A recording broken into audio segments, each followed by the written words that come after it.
नमस्कार दोस्तों, कैसे हो आप लोग। उम्मीद करता हूँ कि आप सब लोग ठीक ही होंगे। आज का जो वीडियो है वो वाइवा के ऊपर है, जो एलएलबी के अंदर वाइवा होते हैं।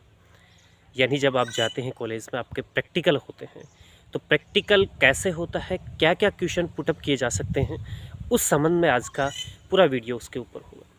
ये क्वेश्चन किया है मेरे से लाइफ स्टाइल नाम का कोई यूट्यूब चैनल है उन्होंने, और उसका जवाब मैं काफ़ी लंबे समय बाद देने जा रहा हूँ, क्योंकि समय की कुछ कमी रही और कुछ अन्य कारण भी रहे।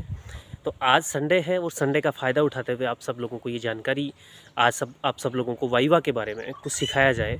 और देखिए, जो मेरे अनुभव हैं वो मैं लगभग आप तक शेयर करता हूँ, और जो अनुभव में मेरे सामने कठिनाइयाँ आती हैं, जो प्रैक्टिकल लाइफ में मैंने सहन करी है, जो प्रैक्टिकल लाइफ में मैंने कठिनाइयों का सामना किया है, मुकाबला किया है, उन सभी चीज़ों के आधार पर मेरे क्वेश्चंस, सभी चीज़ों के आधार पर आपको सारी चीज़ें पॉइंट टू पॉइंट आज डिस्कस करेंगे। और हमेशा भी मैं यही कोशिश करता हूँ कि उन सब चीज़ों को अहम स्थान देते हुए आप लोगों को बताऊँ कि कैसे कैसे उन समस्याओं से आप निकल सकते हैं।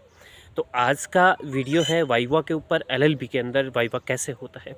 सबसे पहले तो आप ये जान ले कि एलएलबी, देखिए, अलग अलग स्टेट से, जैसे भारत में जितने भी स्टेट हैं सब में अलग अलग यूनिवर्सिटीज़ हैं। तो पहले आप ये जानें कि एलएलबी में सब्जेक्ट हो सकते हैं कॉमनली, लेकिन कितने सब्जेक्ट किस सेमेस्टर में होंगे। जैसे एलएलबी भी दो तरीके की है, बीए एलएलबी और एक LLB after graduations, after 12th। और फिर बात आ जाती है स्टेट की, तो स्टेट के फॉर्मूले भी अलग अलग हैं। किसी में फर्स्ट ईयर में जो सब्जेक्ट होगा वो कहीं किसी यूनिवर्सिटी में सेकेंड ईयर में आपको मिलेगा। तो उन सब पे बात नहीं करेंगे, बात ये करेंगे कि वाइवा में क्या क्वेश्चन पुटअप किए जा सकते हैं। अब जैसे पीआईएल होती है, पब्लिक इंटरेस्ट लिटिगेशंस, वर्तिक सदाचार, इथिक्स, जो वकील को किस तरीके से रहना चाहिए, क्या उसके वो होते हैं उसके संबंध में, इसके साथ साथ मूट कोर्ट वगैरह हो सकते हैं। तो ये तो सबसे अहम चीज़ें हैं। कोई भी प्रैक्टिकल लेने वाला जो एग्जामिनर्स हैं वो आपसे ये इन चीज़ों पे कभी भी क्वेश्चन पुटअप कर सकता है। मूट कोर्ट, क्योंकि इसका रीज़न क्या है, देखिए, जब आपका वाइवा लगता है, प्रैक्टिकल लगता है, तो सबसे पहले आप सोचते हो कि हाँ, पर्टिकुलर हमें इस सब्जेक्ट की तैयारी करनी है। नहीं, ऐसा कुछ नहीं है। सबसे पहले आपको ये देखना है कि आपके सेमेस्टर हैं या ईयर जो भी चलता है, उसमें कितने सब्जेक्ट टोटल हैं, उन सब के आप नाम देख के जाएंगे। क्योंकि एग्ज़ामिनर का मूड कोई नहीं जानता है किस तरीके का मूड हो। क्या पता आप जैसे ही उनके सामने बैठे हो और डायरेक्टली उनका क्वेश्चन यही हो कि आप कौन से ईयर से हैं। ईयर तो उनको पता है, लेकिन आप डायरेक्टली मान लो जैसे आप फर्स्ट ईयर से हैं या फर्स्ट सेमेस्टर है आपका, तो आपके इस सेमेस्टर में, आपके ईयर में कितने सब्जेक्ट हैं, उनके नाम बताइए। क्योंकि पर्टिकुलर यह तो स्पेसिफाई नहीं किया गया है ना कि यही क्वेश्चन पुटअप किए जा सकते हैं। तो पहले तो यही क्वेश्चन बन सकता है। दूसरा क्वेश्चन आता है, क्योंकि आपसे एक फाइल, प्रैक्टिकल फाइल बनती है, आप बनाते हो, उसमें एक डायरी भी फिल करते हो आप साथ साथ। अब उन चीज़ों में आप क्या लिखते हो कि मूट कोर्ट, हमने कब कब मूट कोर्ट आयोजित हुए, क्या डेट है, कौन कौन सी चीज़ों पे डिस्कस किया, जो लीडिंग केसेस है उन पे डिस्कस होता है, और प्रैक्टिकल रूप से हम कौन से कोर्ट में गए, इन चीज़ों के ऊपर केंद्रित होकर आपकी जो भी फाइल है उसको मेंटेन करते हो। दूसरा, कोई पर्टिकुलर टॉपिक आपको होता है कि हाँ, इस टॉपिक के ऊपर आपको पूरी फाइल मेंटेन करनी है, फाइल तैयार करनी है। तो अब आपका ध्यान केंद्रित होना चाहिए सबसे पहले तो सब्जेक्ट पर, दूसरा सबसे इम्पोर्टेंट चीज़ है आपकी फ़ाइल के ऊपर। आपकी फ़ाइल में क्या क्या चीज़ें लिखी हुई है उनके ऊपर, क्योंकि आपसे क्वेश्चन उन्हीं से पुटअप किए जा सकते हैं, ये संभावना है 50%। दूसरा, जब ये फ़ाइल आप तैयार कर रहे हैं, तो ये जो भी फाइल है, नोटबुक है, डायरीज़ हैं, ये अपनी राइटिंग में तैयार करें। इस चीज़ का बेहद ख्याल रखें आप वाइवा के संबंध में। तो पहला क्वेश्चन सब्जेक्ट के बारे में हो सकता था। दूसरा, आपके जो भी प्रैक्टिकल रूप से आपने जो डायरी तैयार करी है, फाइल्स तैयार की है A4 पेपर पे या पाई पेपर मतलब लीगल पेपर पे, तो इन चीज़ों के संबंध में आपसे क्वेश्चन पुटअप किया जा सकता है।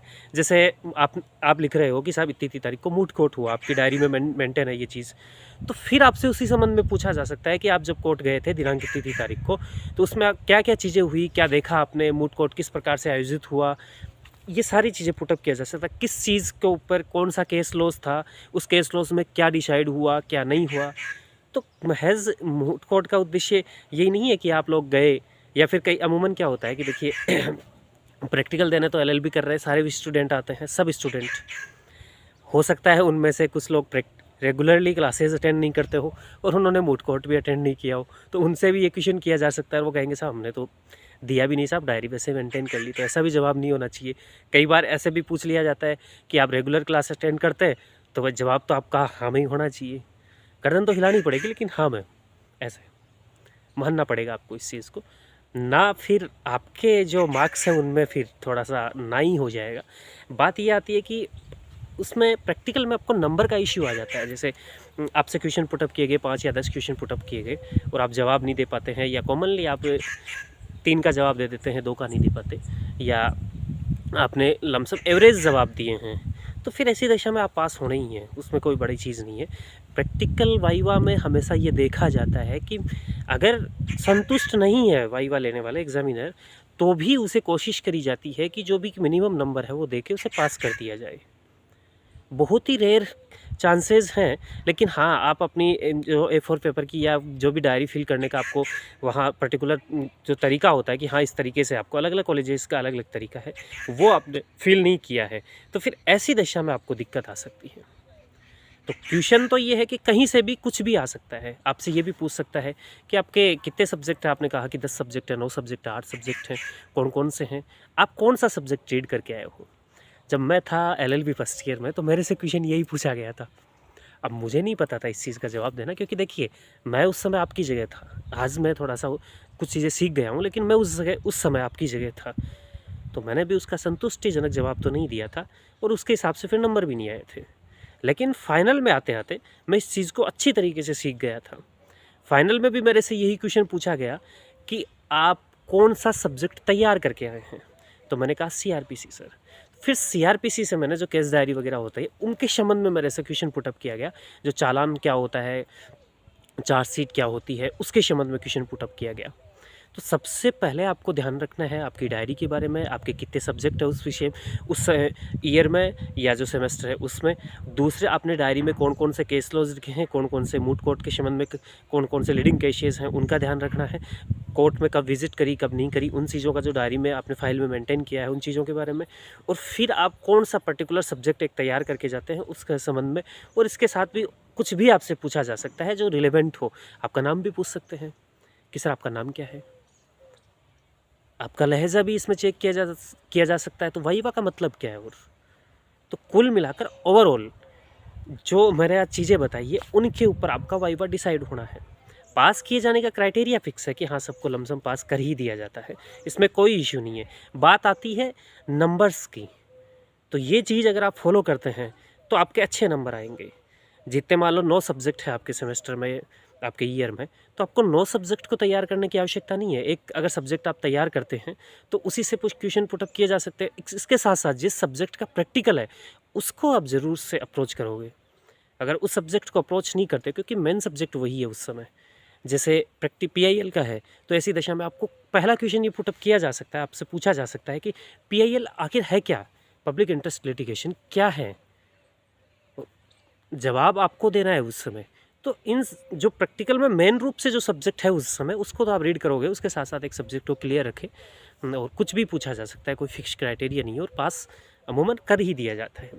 तो आज का ये वीडियो LLB स्टूडेंट के लिए कि वाइवा कैसे होता है, क्या क्या क्वेश्चन पुटअप किए जा सकते हैं, उनके संबंध में अहम होगा।